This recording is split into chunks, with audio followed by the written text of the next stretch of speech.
I was born, actually, my father was a Muslim and my mother was a Catholic.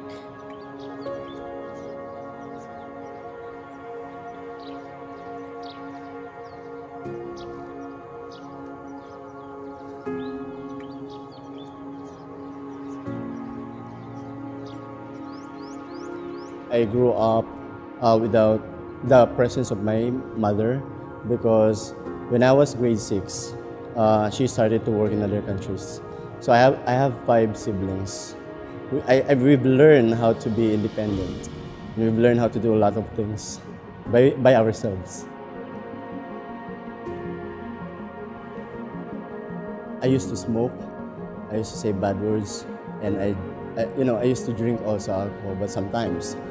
And since we grew up without the presence of my mother, so less of guidance from parents. My sister actually got involved in a student center, and then she invited me to come to the church. And when I entered the church, there's something different. My heart beats different. So I can't explain it. It's really different. And then the message of the pastor when he said that young people, if you want change in your life, only God can change your life.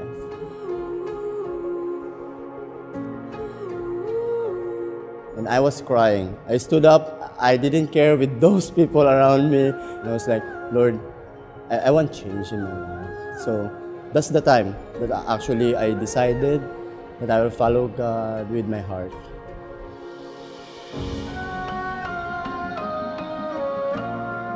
After I graduated high school, I enrolled at BBCA, Bible School. And actually, that's one of the best training grounds that I had. I didn't expect that God would call me to become a missionary or a pastor, but the training that I had at camp had a great impact in my life and had a great contribution to where I am now.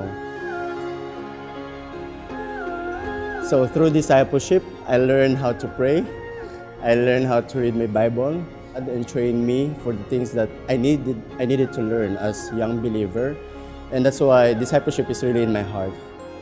And now I can say that God prepared my heart to become a missionary in Cambodia and leading people, leading in different culture.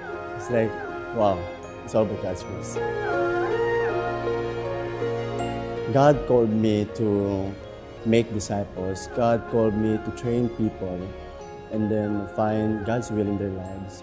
Whenever I see my members and then become leaders, it's really a great joy in my heart. I am so grateful that God is using me. All the experiences that I had before I become a missionary, before I become who I am now, it's all worth it.